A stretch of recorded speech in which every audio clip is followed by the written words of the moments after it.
vais commencer tout de suite pour essayer d'utiliser au maximum le temps. Donc le jeu, c'est essayer de faire un tour d'actualité autour de 7 grandes questions, avec chacun de mes intervenants qui sont autour de moi qui réagiront à ces questions. La première, parce que je le dis souvent, on a ça l'habitude en France de parler toujours de ce qui ne va pas.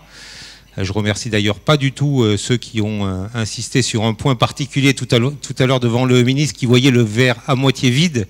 Donc je vais regarder le verre à moitié plein. Et monsieur le ministre, je crois qu'aujourd'hui, la thématique de l'observatoire du très haut débit qu'on a présenté à la VICA au mois de mai, c'était la filière des infrastructures du numérique au rendez-vous du plan France Très Haut Débit. Je crois qu'aujourd'hui, tous les chiffres parlent d'eux-mêmes. Et je crois qu'aujourd'hui, tout l'écosystème des infrastructures numériques, toutes nos entreprises ont relevé ce défi, aussi bien les centres de formation, aussi bien les équipementiers, aussi bien les opérateurs, les constructeurs. L'ensemble de l'écosystème s'est mobilisé pour réussir ce plan. Donc quelques mots peut-être autour de ces chiffres. Je vais inviter tout d'abord Étienne Dugas pour la Fédération de nous dire quelques mots sur ce premier sujet de la filière du THD au rendez-vous du plan. Bonsoir à tous, merci Hervé. Je voudrais tout d'abord, si vous le permettez, rendre un hommage. Je n'ai pas eu l'occasion de le faire, je l'ai fait sur les réseaux sociaux, à Philippe Leroy. Philippe Leroy, sénateur, ancien sénateur, président du Conseil général de la Moselle. Beaucoup d'entre vous dans cette salle le connaissent. Il nous a quittés le 19 août dernier.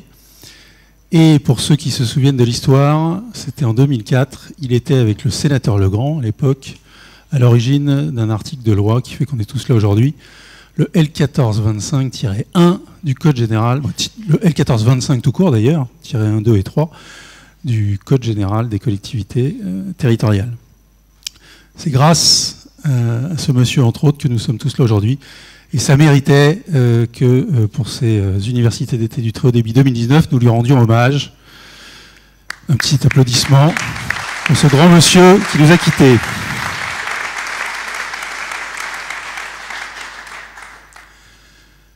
Et c'est bien lui rendre hommage que de déployer en 2019 plus de 4 millions de prises. C'est une certitude, monsieur le ministre.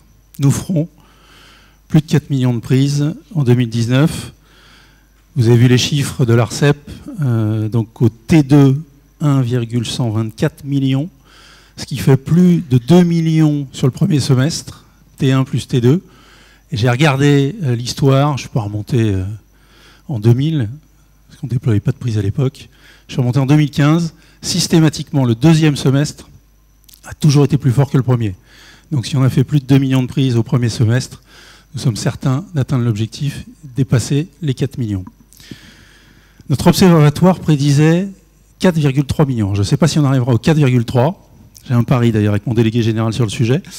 C'est lui qui a dit qu'on tiendra les 4,3. Et moi, je ne sais pas si tu te souviens, mon cher Patrick, à la VICA, j'ai dit les 4,3, j'ai du mal à y croire, mais peut-être qu'on va y arriver.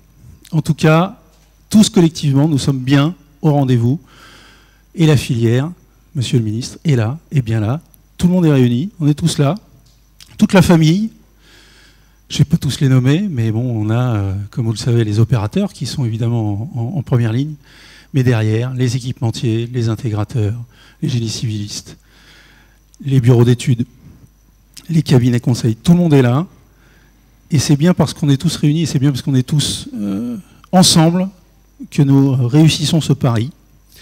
Un autre chiffre qui m'a réellement impressionné, c'est également le nombre de prises raccordées pour le coup. 5,8 millions, je suis toujours au T2, T2 2019, 5,8 millions de prises raccordées sur 15,6, ça fait 37%. C'est un taux qui fait rêver. Je me souviens de business plan la fin des années 2000.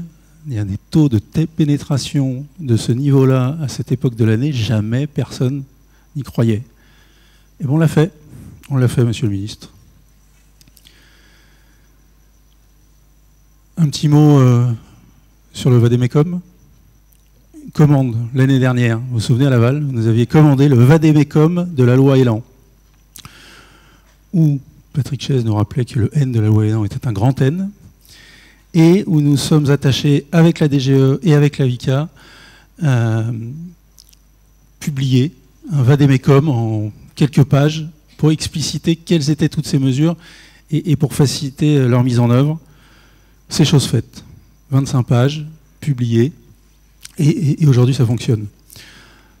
Un autre point, Monsieur le Ministre, pour lequel vous avez activement travaillé et qui est là aussi chose faite, c'est le fameux arrêt de 2001 concernant le calcul de charges sur les poteaux. Donc arrêt qui a donc été modifié en juillet cet été et qui donc touche 75% des communes de notre territoire et qui permet de remplacer moins de poteaux électriques que le précédent arrêt. Juste enfin un mot par rapport là aussi à un succès commun, et là aussi vous nous avez aidé, c'est le contrat, le CSF, le fameux contrat stratégique de filière, que nous allons vraisemblablement signer fin octobre, début novembre, juste pour mémoire, pour ceux qui n'ont pas suivi ou qui ne savent pas de quoi il s'agit. Il s'agit au sein du Conseil national de l'industrie de voir la filière infrastructure numérique reconnue au même titre que des grandes filières type automobile, aéronautique, agroalimentaire. Ça sera chose faite dans quelques semaines, puisque nous passons en bureau du CNI le 23 septembre.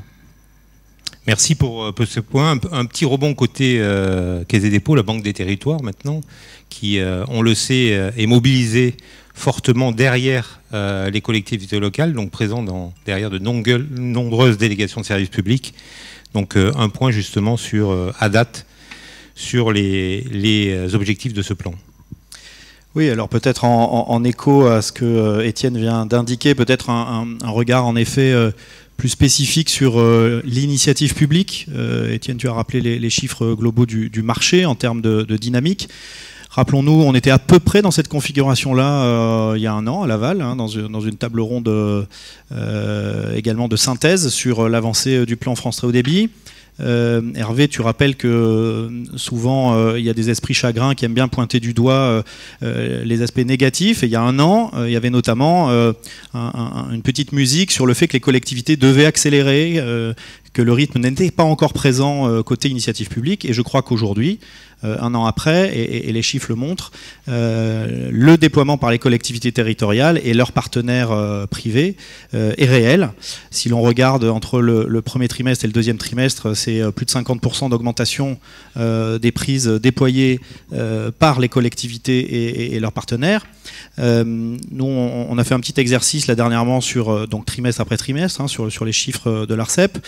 On a 4 grands partenaires industriels, et lorsqu'on regarde, on fait un petit exercice du top 6 trimestre après trimestre, ben finalement les réseaux financés dans lesquels on a investi avec notre 4 partenaires, ils produisent de 75 à 90% des prises de ce top 6. Ce qui veut dire que, alors certes, que la Caisse des dépôts fait sans doute des bons choix avec ses partenaires et en termes d'investissement, mais surtout que voilà, le complément de ce que Étienne indiquait, la dynamique, elle est à la fois du côté des opérateurs privés en zone privée, et désormais c'est une réalité manifeste sur la partie publique, les collectivités déploient. On l'a vu dans la table ronde initiale d'introduction de cette université, cette région particulièrement aussi est à la pointe, puisque lorsque l'on regarde parmi les territoires qui sont emblématiques, mais on retrouve assez souvent dans ce top 6 soit l'Aisne, soit le Nord-Pas-de-Calais, pour citer 2 départements, sachant que l'Oise en 2018 faisait partie aussi de ce top du classement. Donc ça, c'est sur la partie construction et déploiement. Et puis en effet, comme l'a mentionné Étienne, la zone d'initiative publique n'est pas à l'écart non plus en termes de raccordement et de dynamique commerciale. Ce taux national de 37%, qui n'était que d'une trentaine de pourcents, hein, le marché de la France était 30% de raccordement il y a encore 2-3 ans. Donc on voit bien que ça augmente de manière significative, mais en zone publique, on a aujourd'hui des communes un peu partout en France. Certaines sont encore à 18% de commercialisation, mais d'autres le sont déjà à 45%. Donc on a parfois la moitié d'une commune qui est entièrement connectée en fibre optique avec de vrais services. Et donc je crois que c'est au bout d'1 an supplémentaire, édition supplémentaire de cette université, un très bon signal côté initiative publique. Merci Gaël. Monsieur le ministre, donc un premier écho justement, première vue du gouvernement par rapport à l'exécution de ce plan. Bonjour à toutes celles et tous ceux que je n'ai pas encore croisés. Moi, je trouve que c'est toujours les propos que vous, professionnels, qui tenez, qui valent beaucoup plus que les différents chiffres. Même si les chiffres, vous les avez rappelés, j'y reviens pas. Il y a 2 ans, on était à un peu plus de 2 millions de prises. Cette année, il est très fortement probable qu'on va atteindre 4 millions. Il y a 2 ans, quand on disait qu'il fallait atteindre 4 millions pour avoir les objectifs à 2022, beaucoup disaient c'est irréaliste. Et en fait, vous avez prouvé qu'on était en mesure de le faire. Mais encore une fois, au-delà de ces chiffres, moi, il y a un point qui m'a beaucoup marqué depuis mon arrivée ici, c'est que plusieurs d'entre vous m'ont abordé sur le sujet de la maintenance des réseaux. En disant, on est tous en train de se préparer sur la maintenance des réseaux parce que bientôt, le principal sujet, ça va être la maintenance des réseaux. Et que le compagnon, qui est l'élément phare du séminaire aujourd'hui, montre qu'effectivement, on est passé vraiment sur de la question du service client et de maintenance. Et que d'autres m'interpellaient sur, on est, nous, face à, en tant que chef d'entreprise, face à une problématique un peu de courbe de Gauss, c'est-à-dire qu'on a une charge de travail immense que vous avez créée collégialement, enfin que nous avons créée collégialement, et on doit déjà préparer l'après. Bon, le fait que quand vous arrivez à un séminaire professionnel et que les premiers intervenants vous parlent de ça, je crois que ça montre à quel point aujourd'hui, dans le déploiement, on est dans une phase d'accélération qui est totale. Et ces témoignages valent beaucoup plus que tous les chiffres, même si ces chiffres sont extrêmement importants et même extrêmement satisfaisants. Après, ce que je retiens aussi, ce que disait Étienne, c'est non seulement des prises raccordables, mais on a un taux de pénétration qui est parfois incroyablement élevé par rapport aux attentes qu'on avait collégialement exprimées. Et ça, c'est à mes yeux aussi un point qui est essentiel. Dernier élément, tout n'est pas parfait. C'est-à-dire que tout à l'heure, certains me disaient, mais d'ailleurs dans l'équipe Infranum, ils me le disaient gentiment, mais ils me disaient, Monsieur le Ministre, vous nous avez mis dans la... je vous laisse finir la phrase. Parce qu'on est effectivement sous une pression énorme de nos donneurs d'ordre et on a dû multiplier par 2 notre activité. Alors j'en suis désolé, mais j'en suis en même temps ravi. Et en fait, l'idée, c'est de voir comment on peut aller encore plus vite. Parce que typiquement, l'arrêté Enedis, et je remercie vraiment les équipes d'avoir bossé dessus, tenu les engagements, on a sorti l'arrêté. Beaucoup d'entre vous ont déjà mis le doigt sur certaines difficultés pour d'ores et déjà commencer à améliorer l'arrêté Enedis qu'on a revu. Et c'est très bien ainsi, hein, on est en perpétuelle progression. Donc moi je trouve vraiment, enfin j'en vois cette satisfaction générale, parce que c'est grâce à vous, hein, mais que tous les retours que j'entends depuis cet après-midi montrent à quel point l'accélération, elle est réelle, elle est tangible et elle est très très très forte, mais c'est très bien ainsi. Merci beaucoup pour cette première réaction. Quand même un chiffre que personne n'a cité, parlons emploi quand même, hein, puisqu'on voit bien que notre courbe du chômage s'inverse. Je ne dis pas que c'est les infrastructures numériques qui ont tout réglé, mais quand même ce plan, rien que pour cette année, c'est à peu près 6500 personnes qui ont été embauchées un peu partout en France, et au total le plan va représenter à peu près 30 000 emplois sur l'ensemble des territoires français pour réussir ce beau défi d'aménagement numérique. Vous le savez, puisqu'on a vu le verre à moitié plein, qu'il y a un sujet qui est dans toutes les têtes aujourd'hui. On en a pas mal parlé au sein du trip de la VICA, et c'est un sujet qui revient dans toutes les têtes des collectivités locales. C'est, oui, on peut se féliciter d'atteindre ce chiffre des 80% à fin 2022. Oui, on peut, maintenant que notre industrie française est en rythme de croisière, devenir le leader européen sans conteste et généraliser le très haut débit. Reste un petit sujet à régler. Je vais me tourner vers nos 2 parlementaires. Je ne sais pas si c'est Patrick ou Christine qui veut commencer. C'est bien entendu le sujet qu'on labellise réouverture du guichet. Donc je ne sais pas si... Je laisse Madame la députée commencer sur ce sujet qui est très très important, qui est bien entendu le sujet de la généralisation et l'accompagnement de l'État pour les collectivités qui veulent aller plus loin et généraliser ce FTTH dans leur territoire. Alors, merci d'abord de m'avoir invité. Je suis toujours très contente de pouvoir revenir dans la région où j'ai grandi. Avant d'aborder peut-être effectivement cet aspect des choses, je voudrais quand même revenir sur ce beau succès, sur le fait qu'il y ait autant d'emplois et de personnes d'impliquées dans cette filière. Et à ce titre, bon, c'est un sujet quand même que je me permets d'aborder à chaque fois que je suis sur une table ronde. Donc, pensez aussi à attirer les femmes dans cette filière et à embaucher, puisque à la fois sur cette table ronde et puis dans la salle, nous ne sommes pas encore très nombreuses. Et donc, si vous voulez augmenter donc, votre, votre bassin, n'hésitez pas à pousser les filles. Bon, je sais que beaucoup d'efforts sont faits, mais je ne manque jamais d'y mettre quand même mon petit message. Voilà. Alors, effectivement, à horizon 2022, la dynamique est bonne, avec plus de 4 millions de prises par an. Mais on se rend compte que même effectivement, si l'objectif du THD sera atteint avec différentes technologies, il n'y aura pas la fibre partout. Donc avec effectivement un plan à 3,3 milliards qui est quasiment complètement engagé, et un reste à faire qui est évalué. Bon, alors, le bon point, c'est qu'il diminue d'année en année, puisque les prix ont baissé. Mais on sait effectivement qu'il va manquer quelques centaines de millions aujourd'hui. Alors, les AMEL, effectivement, ont permis de baisser cette enveloppe, mais c'est un des points que nous avons encore aujourd'hui en discussion sur le budget. Patrick, sur ce sujet de la réouverture du guichet. Donc, déjà, bonjour à tous.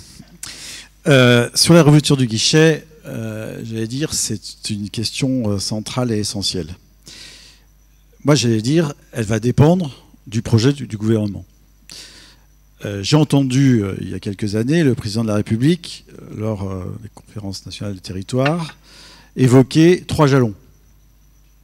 Un jalon à 2020, un jalon à 2022, un jalon à 2025. Alors certes, c'est post-mandat, mais faire de la politique, c'est aussi prévoir l'avenir et anticiper sur l'avenir. On ne peut pas arrêter la vie politique notamment à 2022 dans les prises de décision.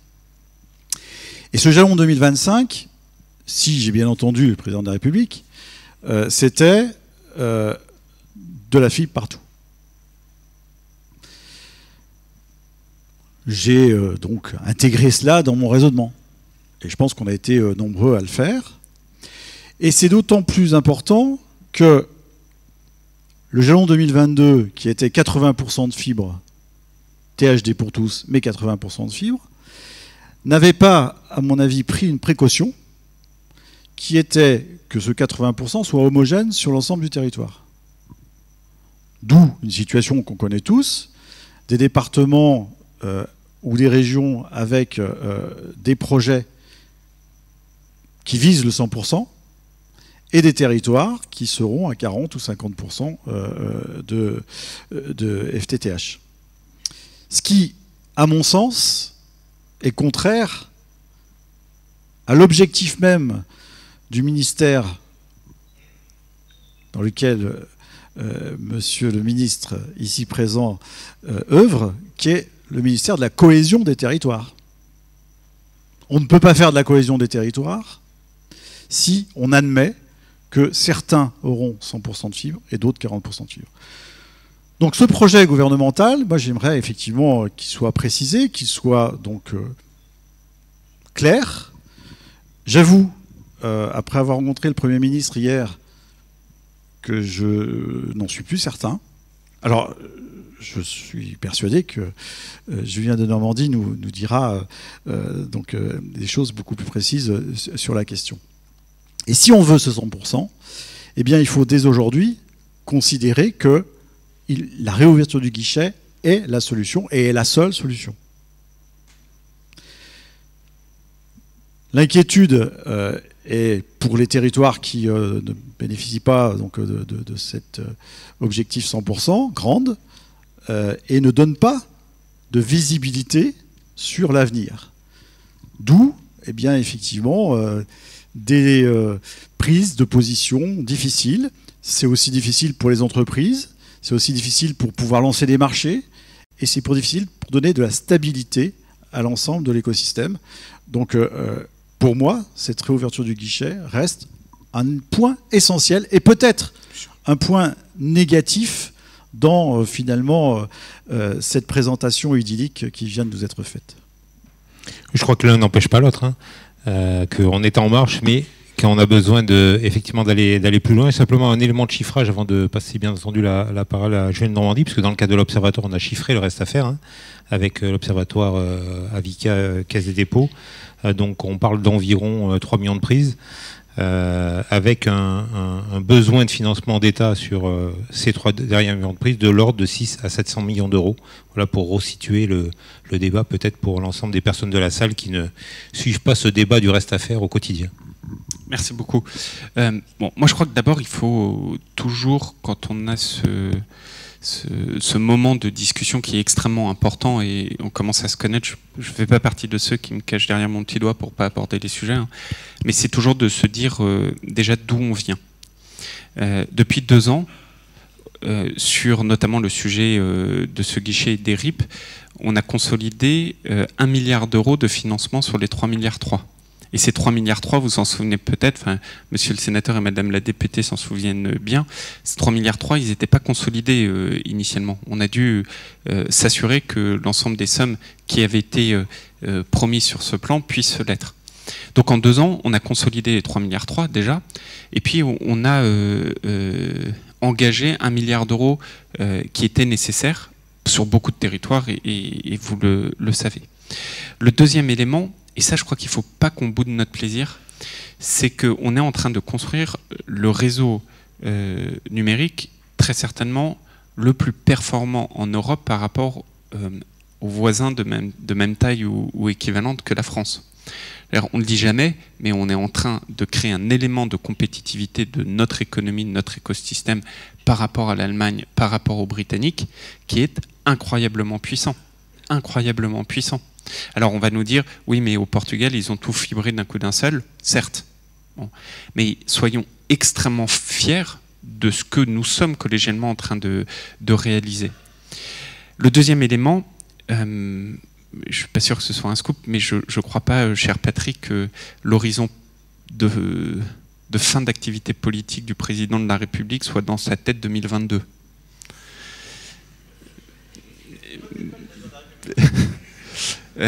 Et donc, ça m'étonnerait fort qu'ils se disent, bon, de toute manière, c'est 2025. Je sais, non, je sais pas de genre, et pour bien le connaître, je pense qu'il aura à cœur de faire en sorte que en 2025, il puisse atteindre l'objectif, qui est un objectif d'ailleurs européen qu'on s'est fixé, qui est l'objectif de la société du gigabit. Et au moment où on se parle, on n'a pas d'autre solution technique pour atteindre la société du gigabit que le FTTH. La réalité est là. Maintenant, troisième élément, la question c'est le chemin pour y parvenir. Bon, et là, il faut être très clair. Aujourd'hui, dans ce chemin pour y parvenir, on en a beaucoup discuté au moment des AMEL. Objectivement, qui, il y a 2 ans, aurait dit qu'au moment où on se parle, il y a 1,3 million de prises nouvelles, au titre d'une procédure nouvelle, que sont les AMEL, qui allaient être financées par le secteur privé. Très sincèrement. On a construit collégialement, ça crée d'ailleurs beaucoup d'inquiétudes ici ou là. Je crois que l'intelligence collective a permis de lever les inquiétudes et qu'aujourd'hui, c'est quand même 1,3 million de prises nouvelles qui sont financées au titre des AMEL. Et suite à ça, moi j'ai toujours été très clair, j'ai dit les AMEL, je pense que c'est un système très vertueux parce que ça permettait aux collectivités qui le souhaitent de diminuer le reste à charge pour la collectivité, et aussi pour l'État, mais à la fin, vous savez, un impôt qui soit un impôt local ou un impôt national, à la fin, ça reste le contribuable qui paye. Mais je trouvais ça très vertueux parce qu'on laissait la possibilité d'aller chercher du financement privé pour participer au financement. Et j'ai toujours dit, mais ça n'est absolument pas une obligation, c'est une possibilité qu'on propose. Et d'ailleurs, il y a des territoires qui l'ont demandé et les privés ne sont pas venus. Et on a plusieurs territoires qui ont sollicité des AMEL et les privés ont dit non. Ceci dit, en passant, ça leur arrive de dire si vous inquiétez pas, on va couvrir tout le territoire. Mais là, on a des AMEL où des collectivités ont tenté, personne n'a répondu. La réalité est là. Ça ne veut pas dire que dans 1 ou 2 ans, ces mêmes interlocuteurs n'iront pas faire ce qu'ils n'ont pas voulu faire aujourd'hui. Je crois que ça, il faut aussi qu'on le garde en tête. Et donc au moment où je vous parle, ce message pour vous dire qu'on a un objectif qui n'est pas du tout remis en cause, c'est la société du FTTH en 2025. Ça veut dire 100% en 2025, enfin quasiment en fait, les puristes vous diront que c'est pas 100%, c'est un peu inférieur. Bref, je passe ce débat-là. Et en gros, 80%, et on sait déjà en fait qu'on va dépasser ce 80%, avec le sujet, et tu as 1000 fois raison, très juste, de cette répartition territoriale qui en fait ne veut pas vraiment dire quelque chose. C'est très très juste. Et donc, moi, mon point, il est, au moment où je vous parle, j'ai à peu près 25 départements où on sait que l'accompagnement jusqu'à 2025, il n'est pas défini. C'est à peu près ça. Et donc, qu'est-ce qu'on a face à ça? On a la question de la réouverture du guichet, on a la question, en fait, d'un accompagnement nécessaire du gouvernement vis-à-vis de ces territoires. Ce qui est sûr, d'une manière ou d'une autre, c'est que le gouvernement devra accompagner un certain nombre de ces territoires. Il ne faut pas, en revanche, qu'on se lie les mains en se disant ce qu'on a réussi à faire sur les AMEL, sur certains territoires, on ne pourra pas le faire demain. Donc est-ce que c'est 500, 600 millions d'euros? Est-ce que c'est moins? Est-ce que ça doit être tout de suite? Ou est-ce que ça peut être réparti? Objectivement, je pense qu'il ne faut pas qu'on soit dogmatique sur cette position. Parce qu'on sait bien que la solution de facilité, c'est sûr, hein, et franchement, moi, si vous étiez à ma place, vous espériez la même chose que vous, ce serait plus simple pour tout le monde qu'on dise, sauf quand vous êtes contribuable, hein, qu'on dise la semaine prochaine on annonce 600 millions d'euros de financement nouveau de l'État. Hein. À la fin, c'est nous tous collectivement qui payons. Et généralement, on aime bien payer quand ça nous revient, mais quand vous payez pour les autres, c'est parfois plus difficile. Hein. Donc la question, c'est est-ce qu'il faut rouvrir dès maintenant 5 ou 600 millions d'euros dans le budget d'État, c'est-à-dire que la société paye 5 ou 600 millions d'euros? Est-ce que c'est de se dire on ouvre moins parce qu'on sait que en fait, ça va nous permettre dans un premier temps d'accompagner ceux qui doivent être accompagnés dans ce premier temps. Et j'ai d'ailleurs demandé à l'Agence du numérique de réfléchir à quel pourrait être ce cahier des charges. Et surtout, ça ne doit pas nous empêcher de faire preuve de la même agilité que celle dont on avait fait preuve au moment où on avait lancé les AMEL, où il y a 2 ans, beaucoup disaient, et encore une fois, ce n'est pas du tout un jugement de valeur, est-ce que vraiment ça vaut le coup de le faire? À la fin des fins, quand la collectivité et les contribuables payent moins, ça peut être une solution. Ça a d'autres désavantages, hein, je ne le nie pas, la propriété du réseau, c'est des sujets qu'on connaît bien, voilà, qui ne sont pas du tout neutres. Donc moi, mon positionnement, il est très clair. C'est je ferai tout, mais absolument tout, avec vous pour atteindre les objectifs alors, qui, moi, sont de ma responsabilité politique. C'est 2020 bon débit, 2022 très haut débit. Tout pour que notre pays atteigne l'objectif de 2025, c'est même un engagement au niveau européen, et qu'au moment où on se parle, il n'y a pas d'autre possibilité que le FTTH, qu'il y a 25 territoires au moment où je vous parle qui doivent faire l'objet d'un accompagnement. Est-ce que c'est tout d'un coup? Est-ce que c'est phasé? Est-ce que c'est d'abord certain? Selon quelle modalité? Est-ce que ça doit être que État, ou est-ce qu'on peut penser aussi à d'autres investisseurs qui aujourd'hui nous disent non, mais peut-être que dans quelques mois nous diront avec grand plaisir? Je pense qu'il faut qu'on soit agile là-dessus. Donc si je résume, on est tous d'accord sur l'objectif à atteindre. Restons mobilisés dans les mois qui viennent pour savoir comment on crante. Mais alors ça va venir très vite, hein, parce que c'est des sujets qui vont être discutés en loi de finances. Donc la loi de finances sera discutée au Parlement entre octobre et la fin de l'année. Donc ça va venir très très vite. Hein. Ok, je reviens justement sur un des points que vous venez d'évoquer. On a beaucoup parlé fibre, mais on sait tous que pour tenir l'objectif de 2020, hein, je pense que le président et l'ensemble du gouvernement tient aussi au bon débit pour tous dès 2020. Hein, beaucoup se sont mobilisés aussi autour du mix technologique. Et je crois qu'on attendait pas mal de réponses sur ces sujets. Peut-être Étienne Dugas, un mot donc sur ce sujet du mix technologique. Alors effectivement, Julien de Normandie a rappelé à l'instant l'objectif de 2020, le bon débit pour tous, objectif que le président de la République nous a assigné collectivement finalement assez récemment. Et le seul moyen d'y arriver, c'était de permettre aux collectivités territoriales de bénéficier de fréquences dédiées sur une technologie qui fonctionne. Et on l'a prouvé depuis, là aussi collectivement, c'est le fameux, ce qu'on appelle dans notre jargon, le THD radio. L'ARCEP, et j'aurai l'occasion de le dire demain au président Soriano, a parfaitement joué son rôle. Bon, il a fallu l'aiguillonner un tant soit peu, néanmoins a parfaitement joué son rôle, puisque vous savez que le guichet, alors pas celui dont on vient d'évoquer, le guichet du THD radio, reste ouvert pour les collectivités territoriales qui veulent une licence jusqu'en septembre 2020. Ça fonctionne, et on a des taux là aussi de commercialisation très encourageants. Alors il y a déjà un certain nombre de départements qui sont partis. Je vais essayer de ne pas en oublier, c'est compliqué parce qu'il y en a déjà un certain nombre. Donc il y a la Seine-et-Marne, bien entendu, pionnier en la matière, mon cher Dominique. Il y a la Vendée, qui m'est chère. Il y a évidemment le Loiret, il y a l'Aude, il y a les 3 départements bourguignons, plus un département de Franche-Comté, le Var, l'Eure-et-Loire, le Finistère, l'Isère. Et j'espère que je n'en ai pas oublié, mais c'est pas sûr. Donc vous voyez bien que c'est une réalité, et c'est une réalité qui fonctionne, des déploiements rapides. Alors évidemment, on adresse une portion assez peu significative par rapport au nombre de prises FTTH, néanmoins c'est le seul moyen d'assurer cet objectif du président de la République. Deuxième moyen, c'est évidemment le satellite, et je n'oublie pas nos amis de Telsat, qui lance un satellite incessamment sous peu, d'ici la fin de l'année, décembre, satellite Connect, qui est l'équivalent de KSAT pour ceux qui connaissent, 80 gigas de capacité, alors réparti, c'est Europe de l'Ouest, donc c'est pas exclusivement français, mais c'est principalement français. Avec là aussi, vous aurez noté qu'en 2019, aujourd'hui les offres satellites, 1 sont disponibles sur tout le territoire, et 2 ne sont plus limitées. Merci Monsieur le Ministre. Peut-être un mot sur ce sujet, parce que je crois que le gouvernement a été aussi très mobilisé ces derniers mois sur ce sujet du bon débit pour tous et a mis en place des dispositifs d'accompagnement pour financer justement ces solutions. Il y a deux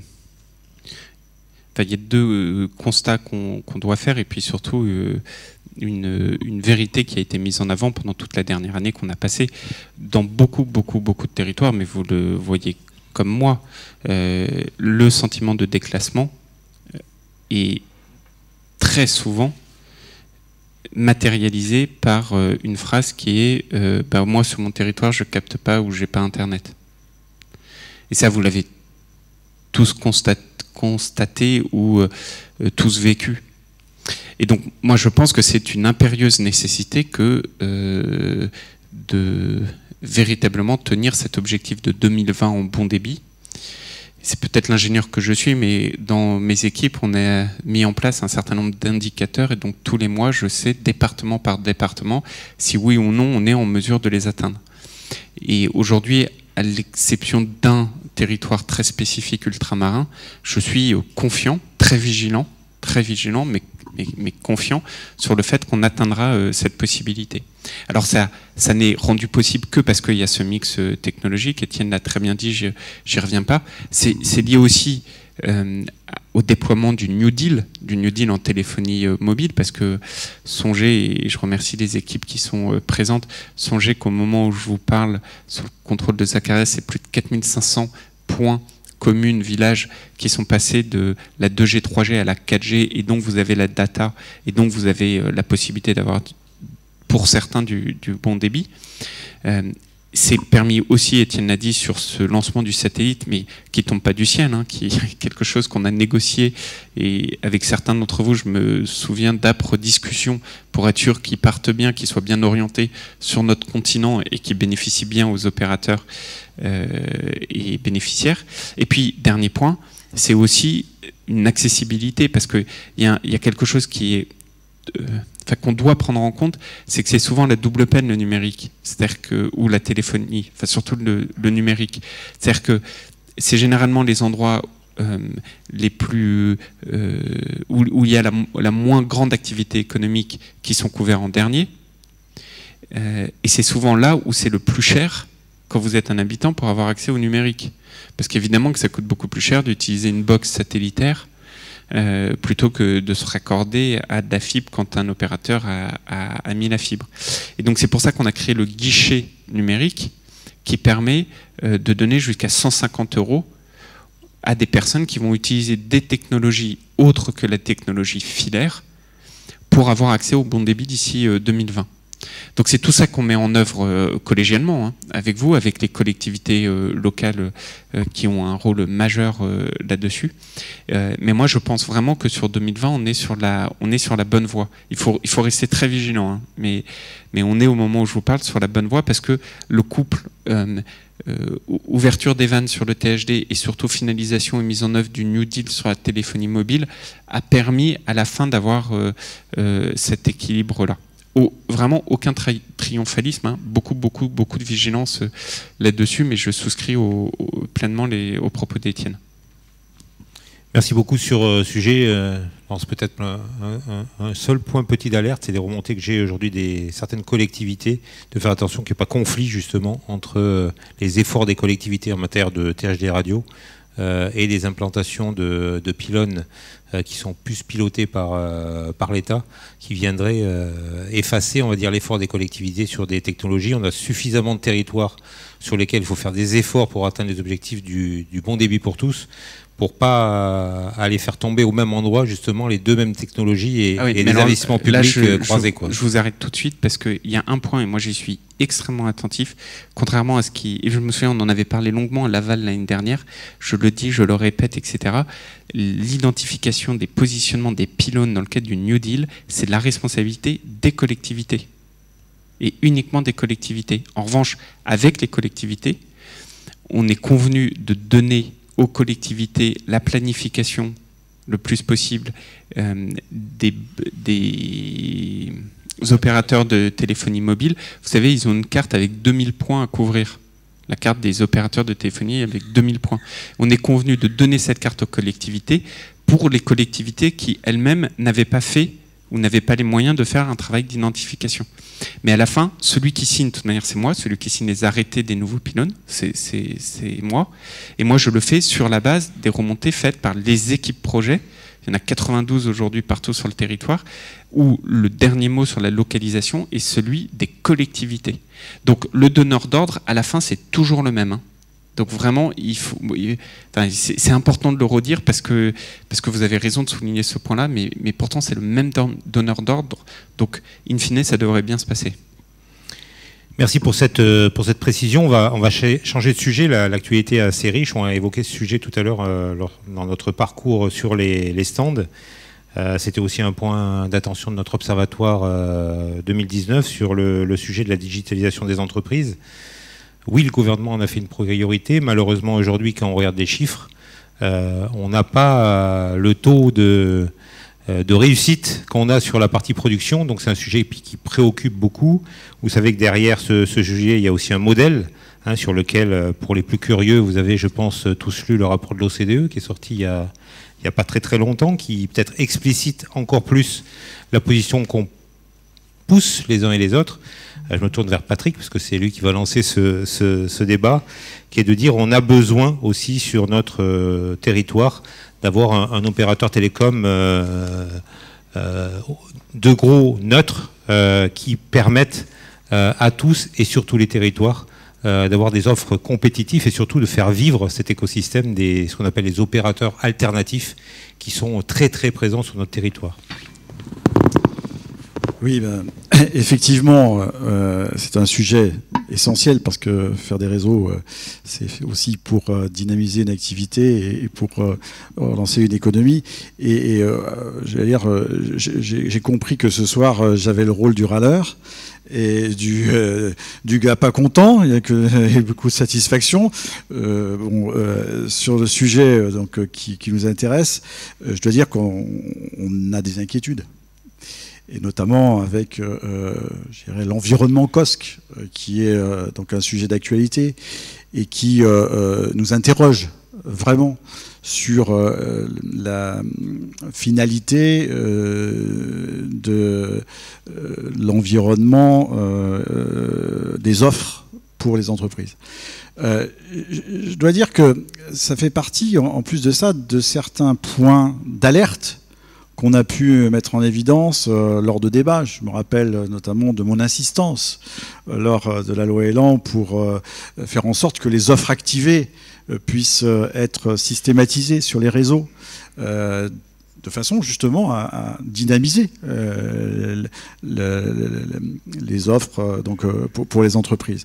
Et je veux dire, la résistance qu'on a pu mesurer de la part d'opérateurs ou de partenaires en la matière. Ce qui est en train de se passer aujourd'hui avec COSC est essentiel pour l'avenir. Deux choses l'une. Soit, donc, effectivement, le modèle tombe complètement, et là, j'allais dire, ça sera catastrophique.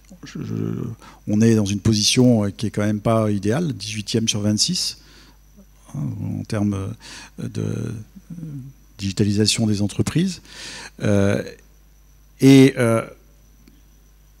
ne suis pas convaincu qu'il y ait une volonté donc, de dynamiser dans un système en monopole ou oligopole donc réduit. Aujourd'hui, une des pistes serait donc de trouver à faire vivre ce modèle dans un environnement donc peut-être autre, mais qui apporte donc cette solution d'ouverture et de réseau neutre activé pour donc l'ensemble de nos entreprises. Gaël, un mot sur ce sujet sur lequel la Banque des Territoires s'est mobilisée aussi autour de nous tout au long des dernières années? Alors la Caisse des dépôts s'est mobilisée ces dernières années, mais à travers les interventions de Patrick et ton invitation à réagir, j'imagine qu'il y a aussi le souhait de commenter peut-être un tout petit peu l'actualité, ou en tout cas quelques articles de presse.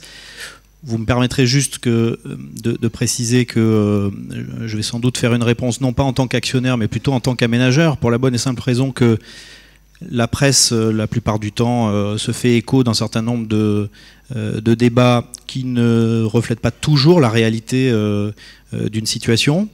Et vous savez, il y a un proverbe tibétain qui dit bavardage et écume sur l'eau, et action et goutte d'or.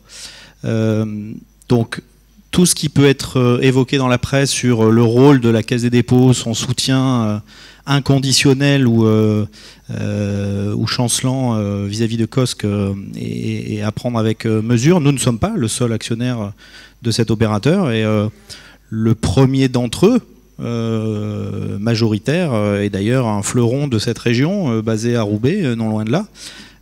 Donc il y a toute une série d'investisseurs et d'acteurs qui sont concernés par le développement de cet opérateur. Et je peux simplement vous dire que l'ensemble des actionnaires poursuivent les discussions sur le développement de cet opérateur dans le plan de marche, comme il y a des discussions dans toutes les entreprises à des échéances régulières sur des mises à jour de plans d'affaires. Ce qui est important, je pense, et là c'est le côté peut-être aménageur, ou effectivement à côté avec le recul à la fois de l'observatoire publié chaque année et de ce qu'on a pu vivre dans l'ensemble des réseaux d'initiatives publiques depuis 10-15 ans. C'est finalement quel est le modèle que l'on souhaite en France. Vous avez cité, et Hervé, tu as mentionné le rapport de l'OCDE, il y a eu également tout récemment le rapport de la délégation sénatoriale aux entreprises qui a très bien décrit à la fois le fonctionnement, la dynamique et l'intérêt et la vertu de ce type d'approche et de modèle. Et je crois que c'est ça qu'il faut retenir, c'est que aujourd'hui, notre marché pour les entreprises, il doit être compétitif pour que les prix soient tirer vers le bas, pour qu'il y ait une marche beaucoup moins importante pour les entreprises à verser dans le numérique, qu'elles puissent bénéficier de plus en plus de services à valeur ajoutée. C'est ça l'objectif ultime. Et aujourd'hui, nous n'avons que 2 fournisseurs d'infrastructures. Nous sommes plutôt en duopole, et COSC est celui qui, aujourd'hui, amène une 3e patte et un équilibre. On sait très bien qu'un équilibre, un tabouret, c'est toujours 3 pieds. À 2, ça ne fonctionne pas bien. Au-delà des sujets de régulation qui concernent le régulateur, et effectivement la régulation d'un duopole est excessivement compliquée. Mais j'imagine que Sébastien Soriano fera quelques commentaires sur ce sujet demain. Voilà, donc je crois que la véritable problématique et ce sur quoi on doit se retrouver, c'est quel type de fonctionnement on souhaite pour ce marché. Et c'est vrai que le rapport de l'OCDE montre qu'en Europe, quand on regarde un petit peu et qu'on franchit les frontières, on voit qu'il y a effectivement des modèles de fonctionnement de marché, d'opérateurs d'infrastructures qui montrent qu'il y a des vertus à avoir une dynamique sur ce type de marché à destination des entreprises. Monsieur le ministre, peut-être une réaction sur le sujet général donc, de l'enjeu en termes de digitalisation, sur le fait qu'aujourd'hui on a malheureusement ce constat et ce mauvais classement au niveau européen, et puis peut-être sur le sujet, on va dire, d'actualité du moment, sur la nécessité d'avoir en France justement cette offre de gros neutres qui permettent de faire vivre l'ensemble de l'écosystème. Là, pareil, je disais, en fait, cet écosystème, il existe, il est né dans les RIP. Vous avez aujourd'hui des centaines d'entreprises, d'opérateurs d'entreprises qui sont présents dans ces RIP. Je rappelle simplement un petit chiffre aussi de notre observatoire qu'on avait fait en 2017, sur lequel les taux dont on parle de 18%, c'est bien un taux général. Par contre, si vous allez chercher des chiffres de digitalisation d'entreprises dans des RIP, vous avez un RIP de première génération, vous avez des taux qui atteignent 30 ou 35%. Donc on a aussi un recul aujourd'hui sur des territoires où il y a un RIP de première génération pour montrer que quand cette offre de gros neutre existe et quand ce tissu d'opérateurs locaux alternatifs se rapproche, on parle bien des cibles PME, TPE, là, on ne parle pas des grands comptes qui ont tous les accès, on a bien justement ce mouvement de digitalisation qui s'opère. Le premier point, c'est ce que je disais tout à l'heure, c'est-à-dire qu'il ne faut pas bouder notre plaisir au moment où on est en train de construire un réseau qui est un réseau en tout point enviable par nos partenaires européens. Et je crois que c'est extrêmement important, notamment vis-à-vis de la compétitivité hors coût, comme on l'appelle, et cette compétitivité hors coût qui est un élément essentiel, qui d'ailleurs a été un des éléments de divergence entre les entreprises allemandes et puis les entreprises françaises. Et donc là, on a vraiment pris, nous, ce tournant. Mais une fois qu'on a dit ça, ça veut dire 2 choses. La première, c'est que effectivement, il ne s'agit pas simplement d'amener l'infrastructure, il faut que l'infrastructure soit abordable dans son utilisation, donc ça revient à la question posée, j'y reviendrai juste après.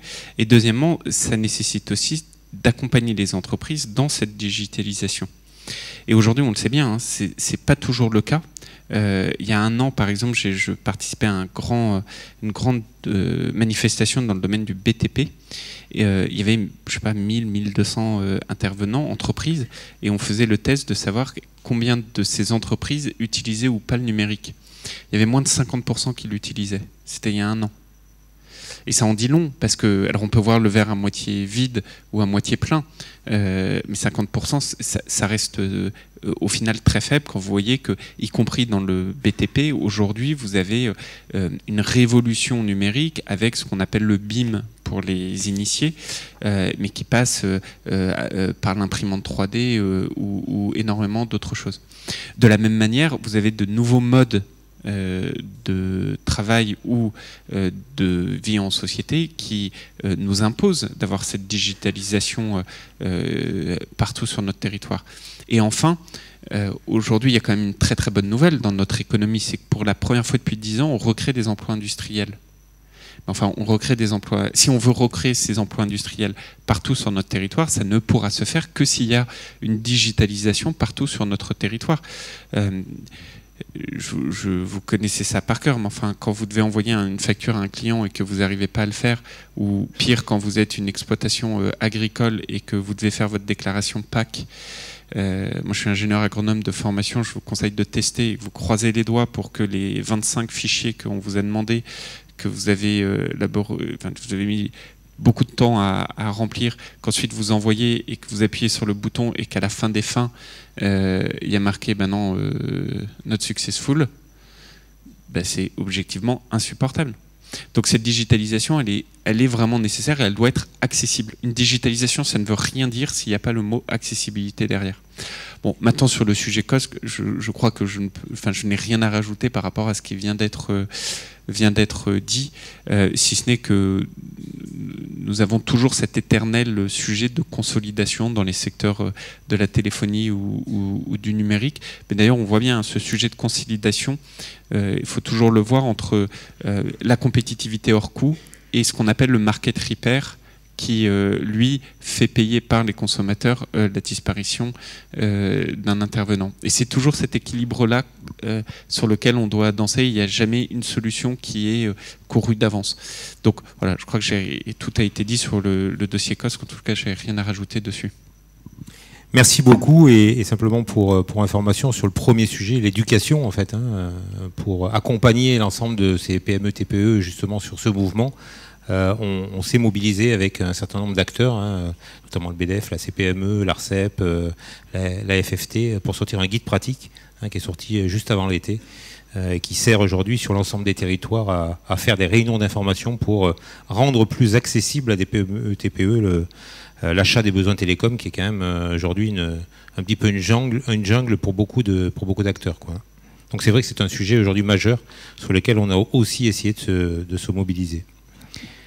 J'ai réfléchi comme ça à haute voix, mais je suis très marqué par exemple pour ces PME TPE. Il y a souvent deux objectifs. Il y a un objectif de long terme qui est de court moyen terme qui est le sujet de la digitalisation pour pouvoir avoir de nouvelles pratiques, etc.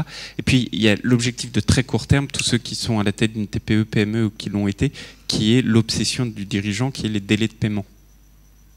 Et il s'avère que les deux sont extrêmement complémentaires l'un de l'autre. Parce que les délais de paiement aujourd'hui, parce que permet la loi, et d'ailleurs on avait fait énormément d'ouverture dans la loi Macron, la signature électronique, la possibilité de dématérialiser les factures, etc.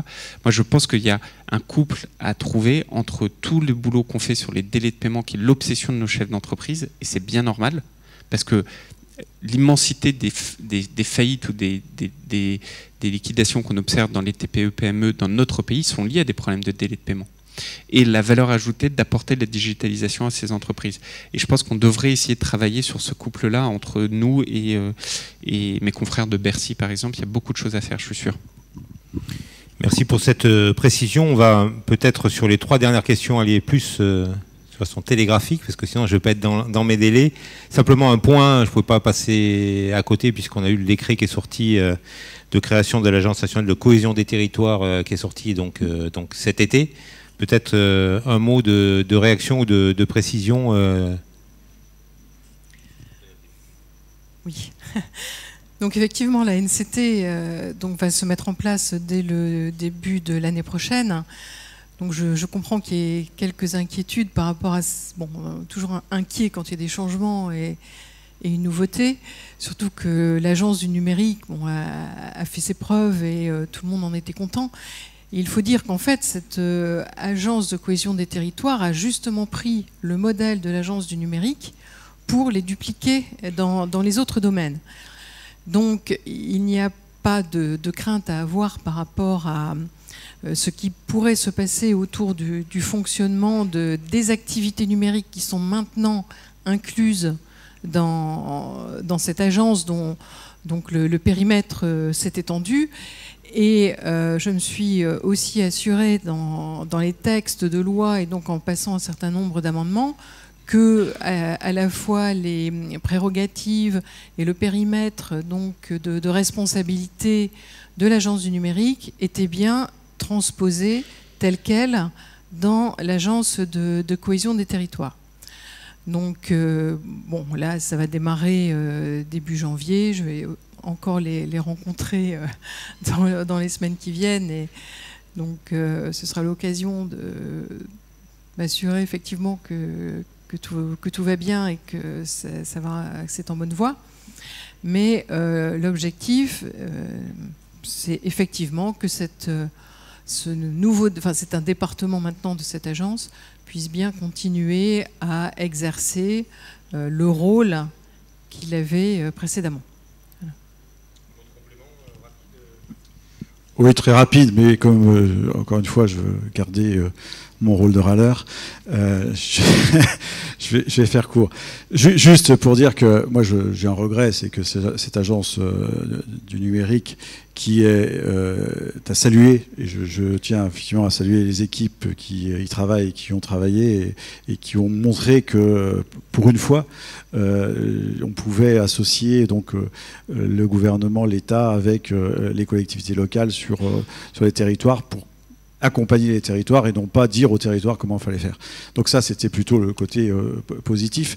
Ce que je regrette, c'est que cette agence qui était quand même sur une lancée plutôt positive, qui était dans une dynamique, qui était d'ailleurs plutôt sur une fin de vie, je le dis aussi comme ça, parce que j'en ai quand même une perspective de plan qui est plutôt en fin qu'en début, soit transplanté en fait comme ça, et dans une période d'ailleurs un peu troublante. Je fais juste ce rappel parce que c'est un point qui m'avait marqué. Faut se rappeler qu'on avait dans le gouvernement un secrétaire d'État au numérique qui était rattaché au Premier ministre. On a tous appelé cela de notre vœu à l'époque, en disant oui, c'est bien parce que c'est un sujet transversal, c'est important. Bon. Et puis il y a eu une décision de réorganisation qui a fait que le secrétaire d'État au numérique est parti à Bercy. Et pour nous expliquer ce transfert, on nous a dit bah oui, on va à Bercy parce que en fait c'est là que sont les moyens. Et notamment l'agence du numérique, pour que 15 jours après, l'agence du numérique soit redéplacée donc, sur le ministère de la Cohésion des Territoires. Voilà, je fais juste ce petit... pour rester dans mon fil de râleur, hein, c'est tout, cette petite explication de texte. Moi, j'y crois beaucoup à cette agence nationale de cohésion des territoires et je crois que... je donnais juste une anecdote et vous allez tout comprendre pourquoi. Mais en fait, tu as très bien dit, Christine, le sujet, c'est de dupliquer l'agence du numérique dans tous les autres secteurs d'aménagement du territoire. Parce que l'agence du numérique, et vraiment, je voudrais remercier les équipes, ou maintenant l'agence France Mobile, qu'on a créée depuis, après le New Deal, c'est exactement ça qui marche. Pourquoi c'est ça qui marche? Parce que quand vous prenez Zakaria Alayan, ici présent, qui dirige toute l'agence France Mobile, l'agence France Mobile, dans son nom même, vous avez un seul objectif, c'est de vous dire comment faire en sorte que le New Deal France Mobile il soit mis en œuvre. À votre titre est attachée une fonction qui est extrêmement claire, avec un résultat extrêmement clair. Là, ça change tout, parce que quand dans l'administration, vous êtes chef du bureau B2, vous êtes sous-directeur de la direction Finint, ou vous êtes adjoint ou sous-directeur Bilat, c'est vachement bien en termes d'identité et d'appropriation de la mission qui est la vôtre. Et donc en gros, l'ANCT, cette agence, qu'est-ce qu'on fait? On duplique exactement dans ce qu'on a fait dans l'agence du numérique ou France Mobile, dans toutes les politiques d'aménagement du territoire, en disant on crée une agence au profit et à disposition des élus locaux, mais qui est une agence non pas de chef de bureau, mais de chef de projet. Mais essayez dans vos structures, généralement vous n'avez pas pris ce pli d'appeler les bureaux ou d'avoir fait une constitution administrative de vos organisations. Mais testez, vous verrez, vous reviendrez vite à vos chefs de projet, chefs de programme, plutôt qu'à des chefs de bureau. Ben nous, on fait cette métamorphose au sein de l'administration. Et moi, je pense que c'est un point extrêmement important, extrêmement utile. C'est pas facile à faire, hein. Ça nécessitait de changer la loi, etc. C'est pas facile à faire. Mais pour moi, et je le dis avec beaucoup d'humilité, hein, j'ai été 15 ans fonctionnaire, ben, ça change tout d'avoir cette approche-là. J'en suis convaincu. Ok, merci pour c'est très clair. On connaît tous votre envie justement de faire en sorte que l'on garde l'agilité. Hein, c'est le terme qu'on a souvent employé de cette agence du numérique, hein, qui a été capable de mobiliser à la fois l'État, les privés et l'ensemble des collectivités. Et c'est vrai que le point de vigilance, c'est qu'on attend effectivement que cette agilité soit réelle à l'échelle de cette agence. Et c'est vrai qu'on a tous un peu d'impatience devant le déroulé et les mois qui arrivent pour la mise en place au 1er janvier aussi. On sait que ça arrive dans quelques semaines. C'était un petit peu le... Ça va être vraiment très rassurant et j'en serai le garant. Hein. C'est le message qu'on voulait faire passer aujourd'hui. On vient d'en parler, mais peut-être on avait prévu un petit point rapide aussi pour faire un petit point à date justement sur ce New Deal mobile, permettre peut-être à Christine de nous faire peut-être une petite remontée de ce qu'on entend aujourd'hui sur l'ensemble des territoires, notamment en termes de respect d'engagement et puis de mise en œuvre de ce bel accord du New Deal mobile. Alors, ce New Deal quand même beaucoup de points positifs, avec effectivement des sites qui sont identifiés, la couverture le long des axes routiers, donc qui est en très bonne voie et en ligne avec le plan. Également le partage des pylônes, donc qui se fait progressivement. Alors, effectivement, quelques petits points d'attention donc qui sont suivis par l'ARCEP, c'est normal, c'est son rôle puisqu'il y a des engagements des opérateurs et donc avec quand même quelques risques de pénalité à l'appui. Donc c'est du mode projet, c'est un suivi et donc des points qui sont faits régulièrement entre le régulateur et les opérateurs. Donc, je ne sais pas si quelqu'un veut compléter. Hein? Oui. Non, mais je pourrais vous en parler des heures, puisque c'est un sujet sur lequel j'ai passé tellement de temps. Objectivement, aujourd'hui, et ça marche vraiment, parce que tout à l'heure j'évoquais 4500 communes, c'est 1200 sites qui sont des zones blanches, qui sont en cours de couverture, et chaque année on va y ajouter entre 7 à 800, et comme le disait Christine, on va faire aussi les routes, etc. etc. Mais surtout, moi ce qui m'intéresse le plus dans ce New Deal mobile, mais vous avez déjà entendu le dire, c'est que c'est typiquement ce qu'il nous faut faire, c'est-à-dire essayer de comprendre pourquoi ça ne marchait pas et changer la chose. Les fréquences, ça ne marchait pas parce que c'était délirant et c'était l'État qui était en partie fautif et pas les opérateurs de téléphonie comme on les a toujours pointés du doigt. C'était l'État qui disait « je vais les faire grimper au cocotier pour avoir le plus d'argent possible ». Bah, évidemment, et vous auriez fait la même chose à leur place. Ensuite, vous alliez dans les endroits les plus rentables pour pouvoir rentabiliser la somme que l'État vous avait demandé de verser. Et c'est ça qu'on a eu l'intelligence de changer en disant maintenant les fréquences, on va vous les octroyer non pas sur cette enchère, mais on va vous les octroyer avec un développement rural. On l'a fait en totalité pour les fréquences 4G de l'été 2018. Et sur le volet 5G, vous avez dû le voir, et Sébastien Soriano en reparlera sûrement demain, il y a un grand volet aménagement du territoire également, y compris déjà sur la 5G. Donc c'est ça qu'il nous faut faire et avancer. Alors après, c'est comme tout, hein, c'est beaucoup de changements, tout ça a été fait sous le sceau de l'ARCEP, donc il y a des pouvoirs de sanction, il y a eu des rappels à l'ordre, il y a certains aujourd'hui qui ont déposé même une QPC sur le sujet des sanctions, etc. Quel que soit tous ces sujets-là, moi je veux là aussi être hyper clair à la fin des fins, tous ces engagements qui sont devenus des engagements contraignants de la part des opérateurs, que ce soit dans le deal mobile ou que ce soit dans la zone AMI avec le L3313 et donc le pouvoir de sanction à la fin des fins donné à l'ARCEP, moi de toutes les manières, quel que soit le schéma de sanction, ce qui est sûr, c'est que tout sera contraignant, mais pour tout le monde, c'est comme ça que ça marche. L'État, il s'est contraint à changer la donne dans les enchères. Ben, on l'a fait, on a tenu notre engagement, etc. Les opérateurs, ils se sont engagés au titre du L3313, c'est la loi. Alors après, qui donne la sanction, selon quelle modalité, etc. À la fin des fins, c'est des engagements, et si les engagements ne sont pas tenus, évidemment qu'il y aura des sanctions. Évidemment. C'est comme ça qu'on avance dans la vie, et moi je crois que ça a montré que son efficacité. Donc là aussi, moi j'en serais un garant de cet équilibre-là, et vraiment, je ne veux pas du tout être le râleur,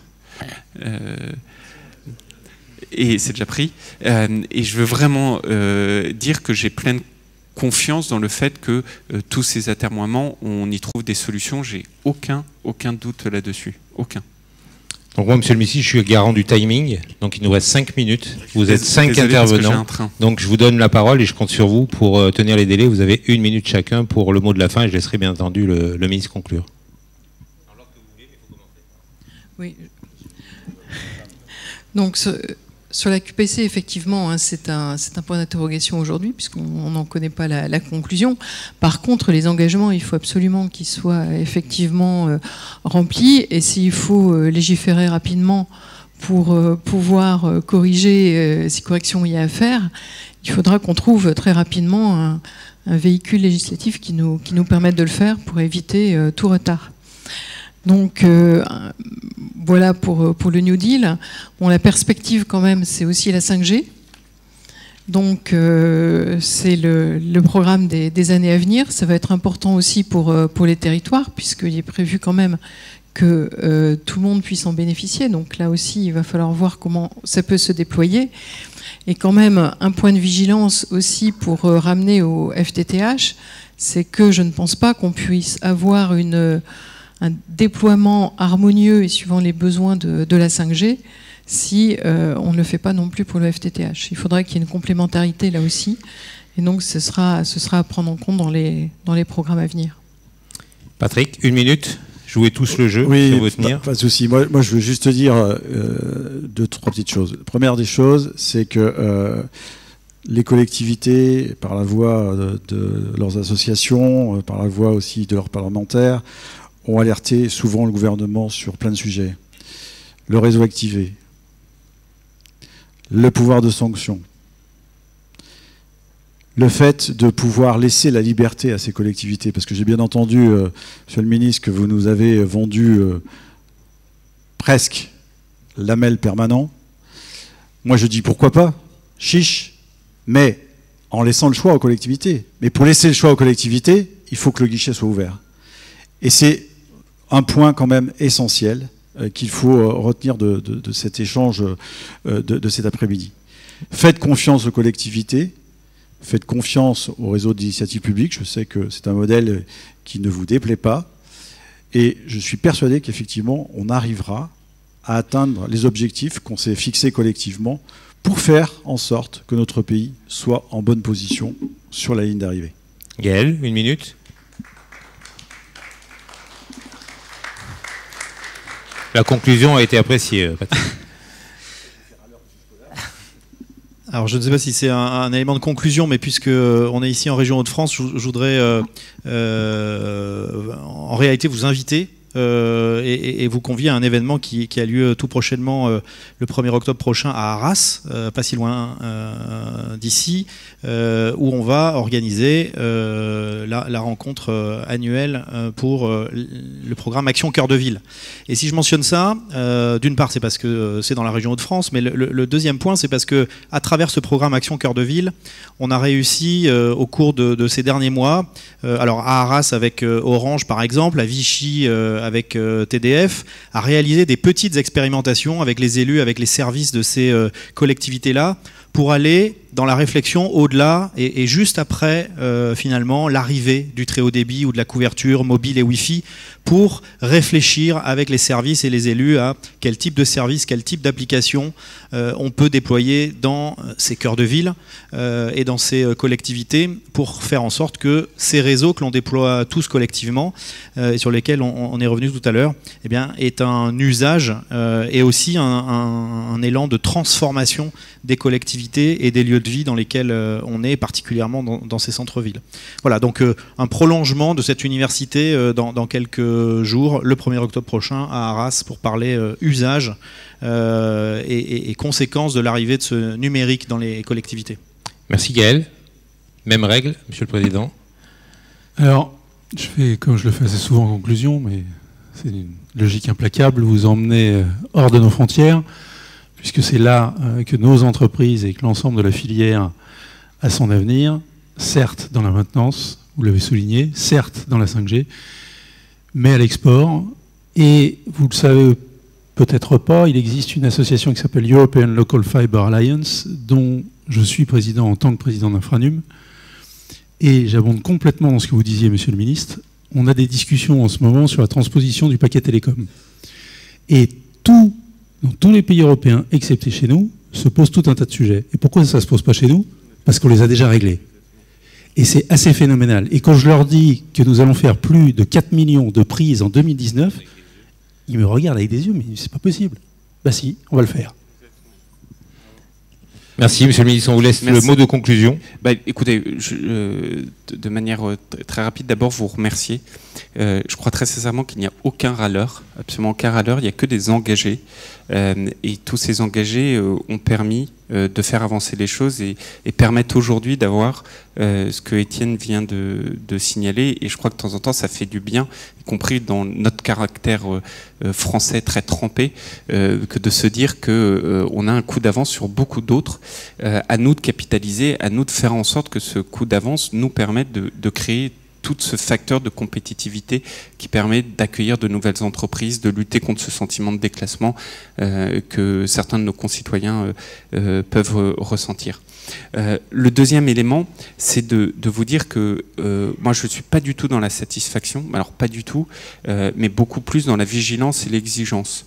Il y a beaucoup de choses qui vont bien, mais enfin il y a encore plein de choses qu'on n'a pas finalisé de régler et qu'on a de toutes les manières des objectifs très ambitieux qu'on s'est fixé à nous-mêmes, 2020, 2022, 2025, et qu'il ne faut rien lâcher pour pouvoir y arriver. Et qu'on a devant nous des discussions.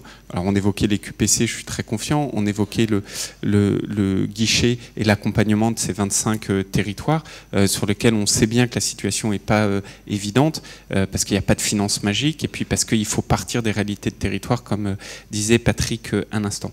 Mais le troisième élément, c'est, souvenez-vous, on parlait de Laval il y a 1 an, mais il y a 2 ans, si ma mémoire est bonne, on était dans la région Grand Est, on était à Épernay, exactement.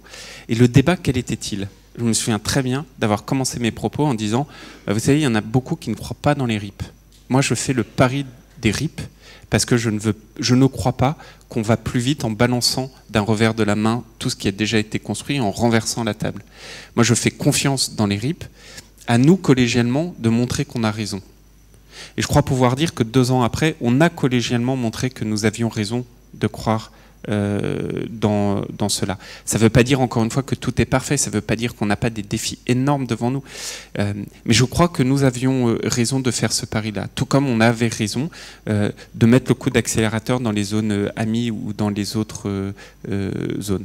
Et ça, c'est vraiment grâce à ce travail collectif. Et enfin, dernier point, vraiment, moi, ma responsabilité, c'est d'atteindre, enfin de faire en sorte que les trains arrivent à l'heure, c'est aussi de faire en sorte que ça se fasse toujours avec cette méthode de discussion, de concertation, etc. Je plus sois ce que disait Patrick Chess tout à l'heure, il faut laisser le choix. Il n'y a pas un territoire sur lequel un modèle peut être calqué sans partir des réalités du territoire. Et je crois que vraiment, vous savez à quel point mes équipes ici présentes, moi-même, on est dans cet état d'esprit d'écoute pour accélérer en consolidant, plutôt que d'être dans un flou ou un brouillard qui ferait qu'on ne donnerait pas l'horizon. Je crois qu'on avance en ayant un avenir très, très éclairé. Voilà, je vous remercie vraiment beaucoup. Je suis désolé parce que je devrais filer, j'ai un train à prendre, ayant une obligation de retourner dès ce soir à Paris. Donc je filerai de manière très impolie sans saluer et prendre le temps de saluer, mais vraiment un grand merci. Et puis un merci à vous, Hervé, pour toute l'animation de la table ronde, comme d'habitude. Et je crois qu'ils vont vous rendre votre merci avec quelques applaudissements. Merci à Jeanne Normandie, merci à l'ensemble des panélistes. Et je vous donne tous et toutes rendez-vous demain matin pour la suite des universités d'été du THD.